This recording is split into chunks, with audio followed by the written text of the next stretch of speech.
Jen, I have known of you for years, primarily, I guess not even primarily, just a few different roles. It's like you have, this is even for the content for us to post. This is just like no bullshit truth. When I look for inspiration, I'm a guy, I've had some luck, the business has grown. But when I truly like sit back and look at the people that have publicly shared information or have just led teams that inspire me, like you are genuinely one of them. And it's not a long list. So, and now I have that recorded, so it lives forever. I really appreciate you saying yes to Horizon. And I would love for you, for everybody else that may not know you the way I do, share a little bit about yourself and what you're doing and all that jazz. Yeah, no, super happy to be involved and appreciate. I take it as a big compliment. I mean, the truth is I started my career as a high school English and theater arts teacher, and the idea of teaching and kind of sharing knowledge forward, it just never left me, right? It's like super, super ingrained in me. So today I'm the chief growth officer for a company called Booth. We're a people first global talent and managed outsourcing company. And we we have an entity in Canada, in the Philippines, in Colombia. We serve 120 countries worldwide. I'm in the Phoenix, Arizona area. And so I've been with the organization for about a year. But before that, I have built and scaled SaaS and professional services teams. Most notably, was CEO of SmartBug Media, one of HubSpot's largest elite partners. But as I said, started my career in education and made my way into the SaaS world through nonprofit regional theater, the way everybody does. Classic. Me too. Yeah, me too. So yeah, and early adopter of the inbound methodology, and just take a really human first approach to the way I think about marketing and sales and customer success and teams. And so just super, super happy to be involved and chatting with you. I mean, Amber is, for all intents and purposes, this number 2 at growth and is just so amazing. And it's had the chance to like work directly under you. And I know that you all have stayed friends and are very colloquial. But when we were talking about curating this room and the type of people that can have the biggest impact on the people attending, you were immediately on the short list. And I just really appreciate creating something that doesn't exist is very, very hard. And then try to make it a little easier by creating it in Monterey. So worst case scenario, you have a beautiful trip out here. When we approached you with the offer and with all the stuff that you have going on, like what made you say yes to speaking at Horizon and kind of curating a conversation? Okay. So definitely a few different things. First of all, when Amber Chemist calls, you answer. Same, period. Amber and I worked really scrappily together.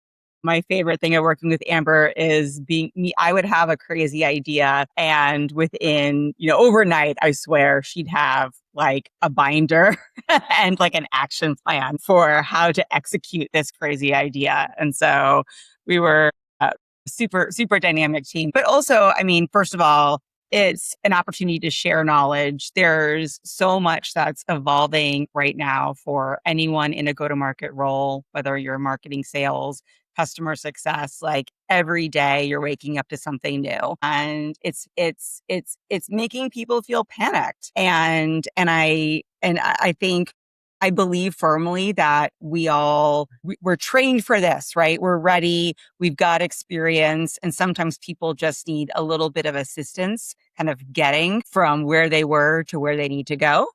And so I love that challenge and that opportunity.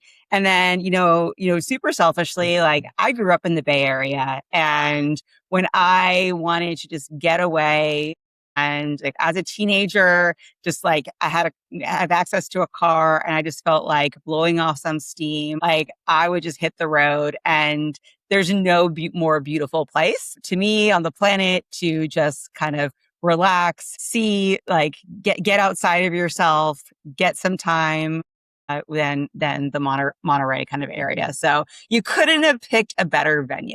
A lot of thoughtfulness and mindfulness is how I approach lots of the ways that I operate. One of them is living here it turned out to be a hack. I can handle a lot more pressure that I could living in San Francisco now. Mm-hmm. So, and it is really beautiful. But I think what's nice about the beauty and the history of this Asilomar Conference Ground property is that it really was founded in the the early 20th century in 1913, I think. It was like designed to be this escape, for Californians or whomever else could go. A touch of wilderness, but you're on the ocean.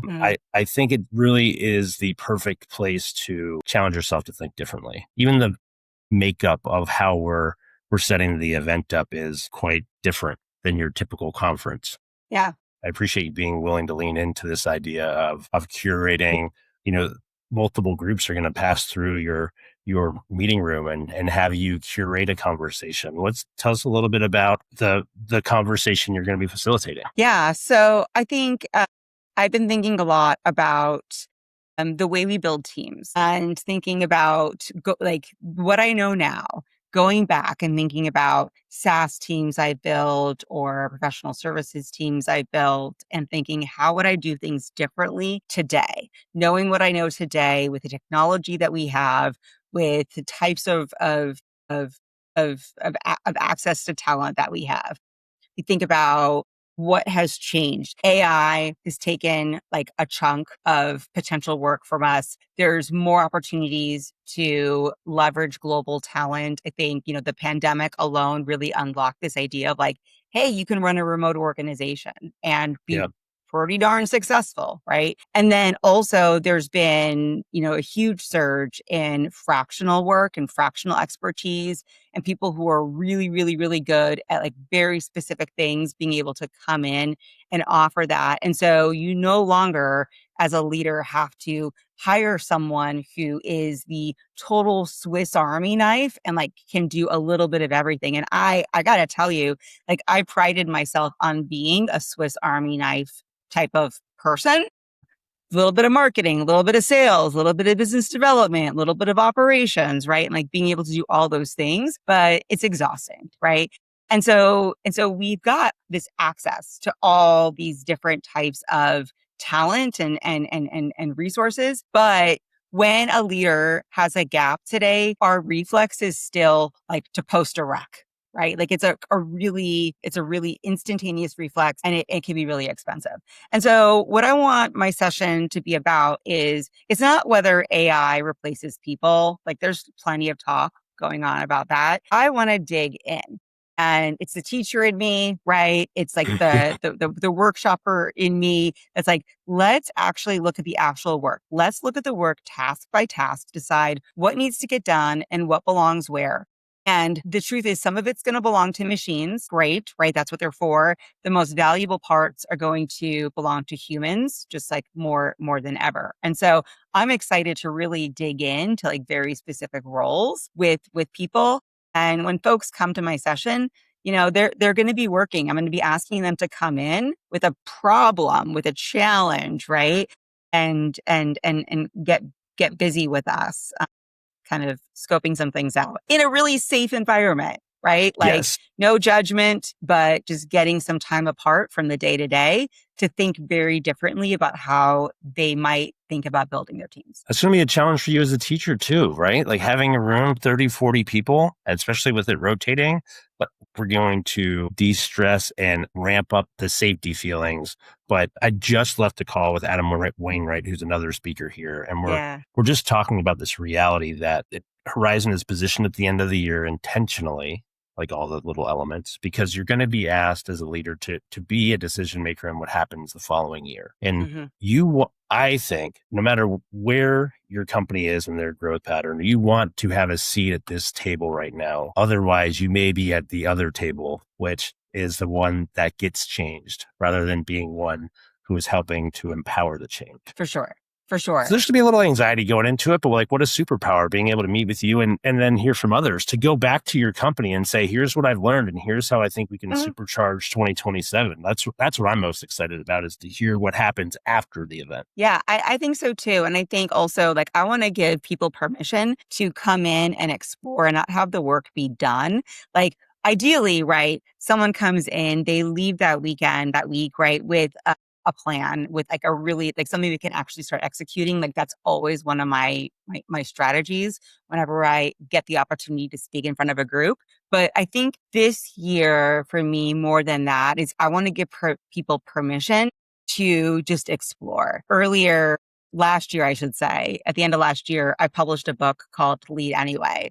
It was part memoir, part like just like it's like lessons learned from growing in leadership over the last 20 something years and different permissions that I felt I wanted to have given myself. I wish I could have given myself earlier and what I want to give to others.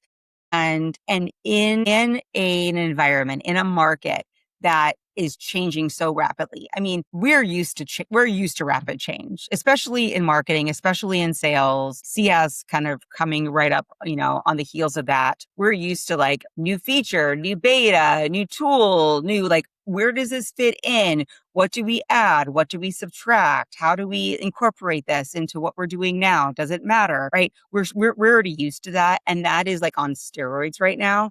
And so I believe, you're not going to have all the answers every single time something comes up. But the most impactful thing I think you can have as a leader is a point of view. And having that point of view and being really clear on that point of view, I think is a strength that can guide you towards the future decisions that you don't even know are coming yet. Right. And so like, if Yes. we can get Yeah. clear on like, what's our point of view about how work gets done, I think that alone eliminates a lot of stress and unnecessary anxiety that a lot of leaders have when we're in a market that's rapidly changing. Yeah. I hope that when people arrive and see this new space, whether they're Bay Area or not, that they just have the chance to instantly say, this is not the same as my day to day. This is not like going to a conference. There's some great ones out there. Yep. Shout out Unbound this year. Mm-hmm.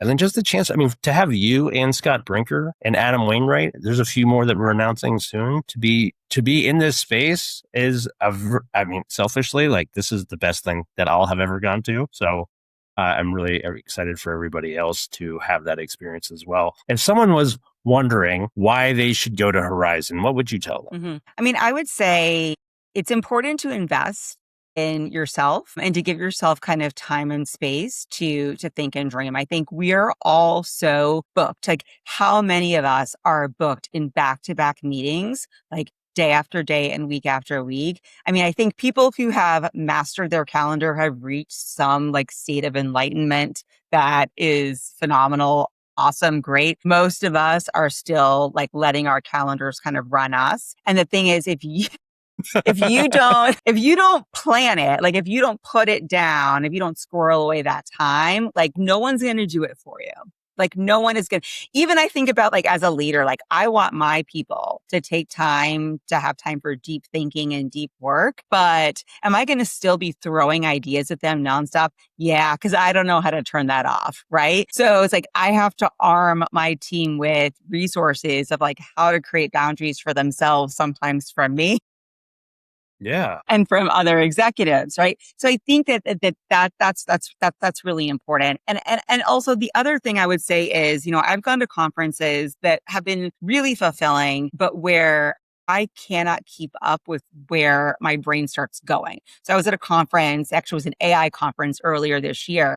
And it was great, but there was so much content and it was rapid fire one after another.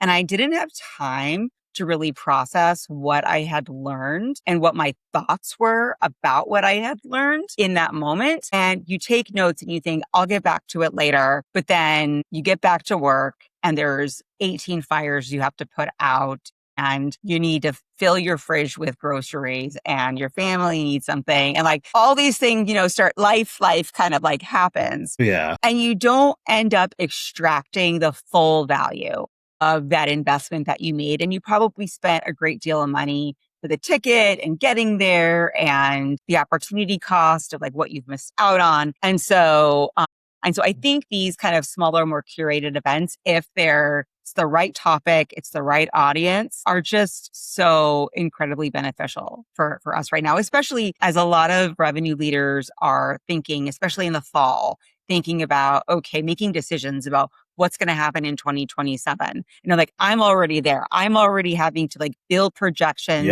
start to like set goals for 2027 and looking through my crystal ball. Right. And so the more interaction we can have with each other right now, I think the best. Yeah, I'm really excited. Great time of year. It's also even more beautiful in October too, so it should be a killer sunset. A little added bonus. Yes. Yeah, thanks for leaving your beautiful new home in Arizona and visiting us out west. If you could prompt the people attending with something to think about on the flight or the drive or the walk to Asilomar for Horizon, what message would you want to send to get their brain flowing? Yeah. So I think, okay, my session is all about the 10% problems, what I'm calling it, right? That we've got, I believe there needs to be a new go-to-market people and operating model that we need to adopt in an AI era. And so the premise of my thought is you're paying senior wages for maybe 10% of the strategic work that you actually hired for. And the truth is AI is really kind of quietly changed who should be doing the rest. And so what I would love people to do is come in thinking, bringing their own revenue org in, come in being prepared to plot that revenue org on like a simple kind of 2-axis matrix to figure out where sales, marketing, and customer success are maybe misallocated, and helping them leave with a redesign that they can act on heading into 2027. Because there are so many ways that work can get done that is so vastly different from the way things were when I was starting my marketing career in the early 2000s. And yet so many of the references we use, the resources we use, the textbooks all are still baked in like that kind of archaic now, crazy to say, kind of way of thinking. Come in ready to change and thinking about change and specifically changing these revenue teams and process and mindset. I think there's just a lot going on. I'm really proud to have you here. And yeah, thank you. Yeah, no, I'm super looking forward to it. Also, in Arizona in October, it's still really hot. Like it doesn't get cool here until after Halloween. Like Halloween night is when you go, like, all right. The airs are changing. It's changing a little bit, right? But maybe we'll have to run a targeted ad in Arizona that's just like, wouldn't it be cooler to be in Monterey? Wouldn't it be so nice? You're seeing ads, people wearing boots and cardigans, and you're like, yeah, no, we're still sweating our butt off. You'll get a blanket, it's wonderful. No, I really appreciate your time. I'm excited to spread the message. And I have a feeling that once we capture the magic of this first Horizon, that this is just going to be an event that rolls itself forward for years to come. I think it's great. And I can't wait to be part of it and participate with Scott and Adam. And I meet so many more folks there too. And you get to get back together with Amber, the legend. Yes. Who, fun fact, I took ice skating on an ice rink for the very first time in Arizona, even though she lives in North Dakota. So her first time ice skating. Her first time ice skating on like a proper ice skating rink was in Arizona with me. We'll exchange more fun facts about Amber once this recording stopped. She is the best. She'll be there too. Speaking next year is what I'm pushing for. Yeah. Awesome.